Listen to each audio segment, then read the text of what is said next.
परमेश्वर का वचन कहता है, आइए मैं आपके लिए पढ़ता हूं नीति वचन उसका 30वां अध्याय और दूसरा वचन मैं पढ़ के सुना रहा हूं। ध्यान दीजिए, लिखा है, निश्चय मैं पशु सरीका हूं, वरन मनुष्य कहलाने की योग्य भी नहीं हूं और मनुष्य की समझ मुझ में नहीं है।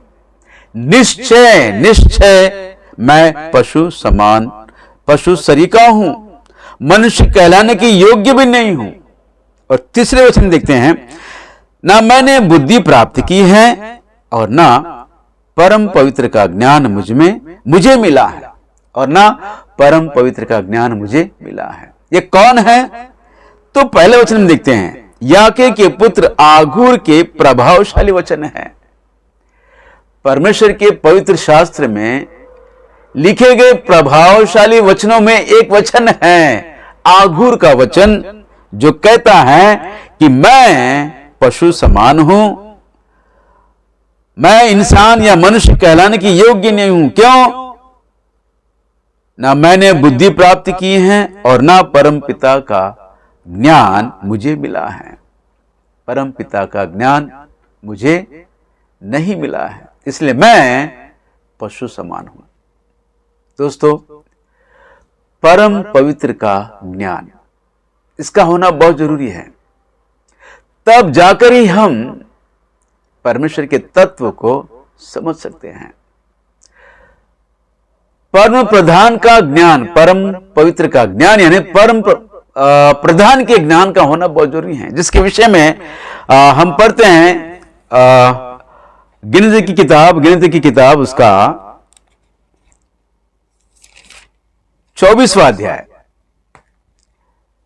परमेश्वर का भविष्यवक्ता मूसा कहते हैं, गिनती की किताब उसका 24वां अध्याय 16 वचन में यूं लिखा है, ईश्वर के वचनों का सुनने वाला और परम प्रधान के ज्ञान का जानने वाला, जो दंडवत में पड़ा हुआ खुली हुई आंखों से सर्वशक्तिमान का दर्शन पाता है। खुली हुई आंखों से सर्वशक्तिमान परमेश्वर के दर्शन पाता है। कब? परम प्रधान के ज्ञान से जो भरपूर होता है। परम प्रधान के ज्ञान से जो भरपूर होता है, परम पवित्र के तत्व को समझ पाता है। परम पवित्र परमेश्वर, जो सर्वशक्तिमान परमेश्वर, जिसने इस ब्रह्मांड को अपने एक वचन के द्वारा बनाया है, जिसकी रचना की है, उसके परमेश्वर तत्व को समझने के लिए परम प्रधान का ज्ञान और पवित्र आत्मा का ज्ञान, पवित्र परमेश्वर का ज्ञान का होना बहुत जरूरी है। दोस्तों, हमारा परमेश्वर वो परम पवित्र है और उस परम पवित्र परम प्रधान के ज्ञान का होना बहुत जरूरी है। क्यों? क्योंकि परमेश्वर को समझना इतना आसान नहीं है।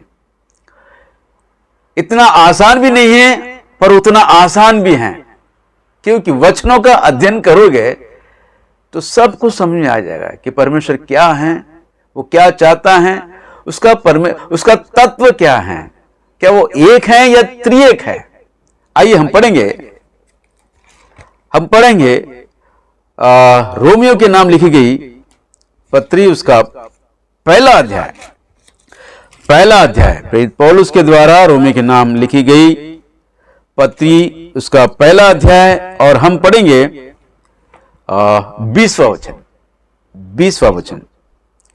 उसके अनदेखे गुण अर्थात उसकी सनातन सामर्थ्य और परमेश्वरत्व जगत की सृष्टि के समय से उसके कामों के द्वारा देखने में आते हैं, यहां तक कि वे निरुत्तर हैं। अब कोई जवाब नहीं है कि परमेश्वर एक हैं या त्रिएक हैं। उस विषय को समझने के लिए परमेश्वर ने जो सृष्टि बनाई है उसका अध्ययन तुम करोगे उसका अध्ययन तुम करोगे तो तुमको जवाब मिल जाएगा।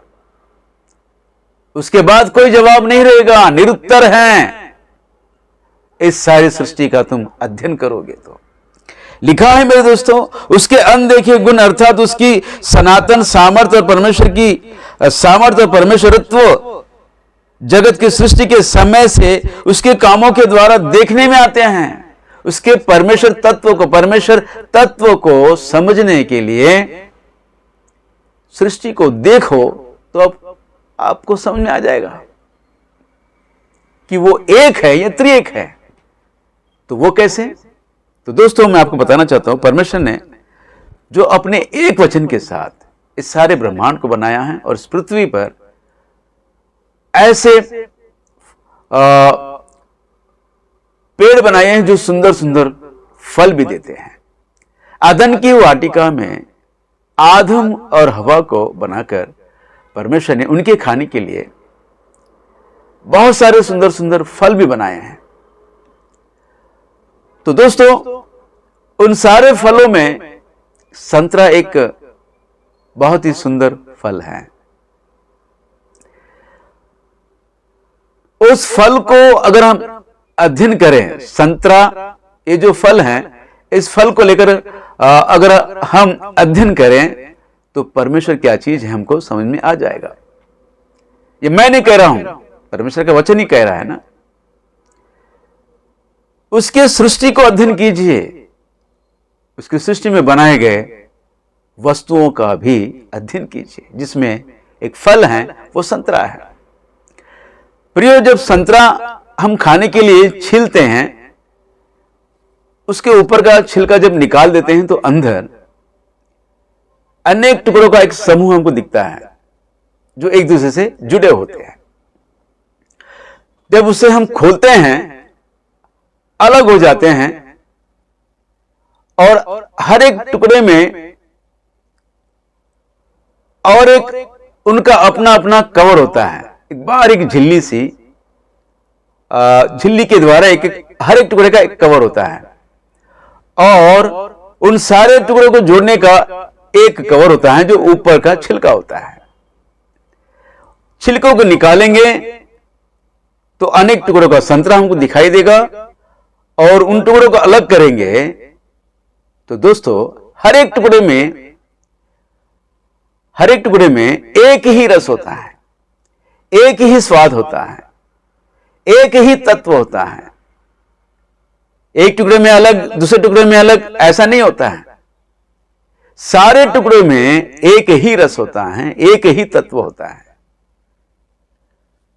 और दोस्तों उन टुकड़ों का जब अगर हम जोड़ देते हैं तो वो संतरा है।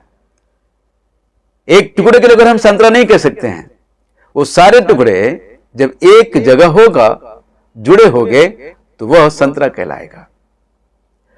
जब खोल दिया जाएगा तो इसका मतलब ये नहीं कि वो अलग अलग हैं, क्योंकि वो एक ही हैं, क्योंकि उनका तत्व एक है। वैसे ही हमारा परमेश्वर, सर्वशक्तिमान परमेश्वर, तीन टुकड़ों का एक फल है, एक संतरा है। वो जब एक साथ हैं तो भी उनका तत्व, उनका विचार एक है। वो अलग अलग रहते हैं तो भी उनके विचार, उनके तत्व, उनका स्वभाव एक है।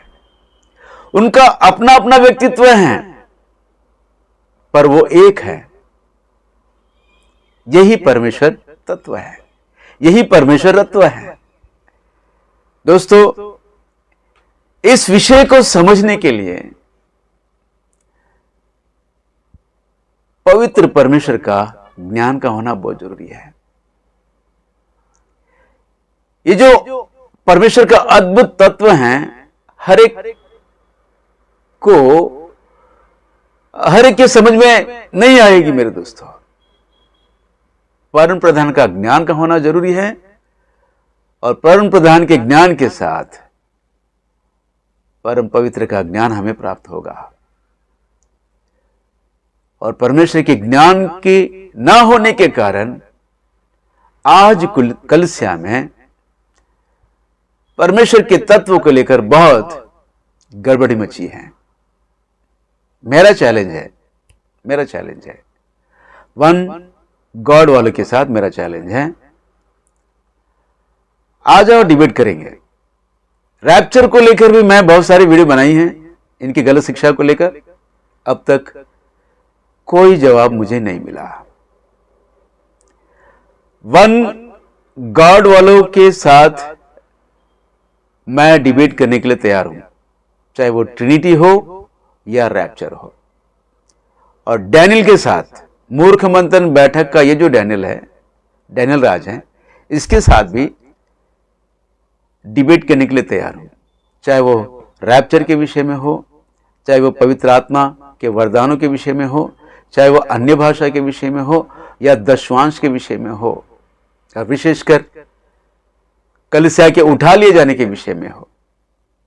इन सारे विषय को लेकर मूर्ख मंथन बैठक, जिसका नाम डैनियल राज है, इसके साथ भी डिबेट करने के लिए मैं तैयार हूं। दोस्तों, फिर एक बार मैं आप लोगों से कहना चाहता हूं, इस तरह के अधूरे ज्ञान के प्रचारकों से बचे रहिए, नहीं तो न्याय के दिन पछताना पड़ेगा आप लोगों को। ये जान लीजिए कि न्याय का दिन भी है, हम सबों का न्याय होगा कि हमने क्या सिखाया है और हमने क्या सीखा है, इन सारी बातों का न्याय भी होगा। और उस दिन अगर तुम गलत शिक्षा में हो गए तो लाखों करोड़ लोगों के सामने सिर झुकाकर, शर्म के मारे सिर झुकाकर खड़े होने की नौबत आएगी। तो दोस्तों, फिर एक बार मैं आप लोगों से कहना चाहता हूं, सत्य को जानो, सत्य को जानो, सत्य की खोजी बनो, सत्य की अभिलाषा में बने रहो, तो तुम और तुम्हारा घराना बहुतायत की आशीषों के साथ परमेश्वर के आगमन में, उसकी दुल्हन के झुंड में रहोगे और उठा लिए जाओगे। जय मसीह की। Praise the Lord. आमीन, आमीन, आमीन।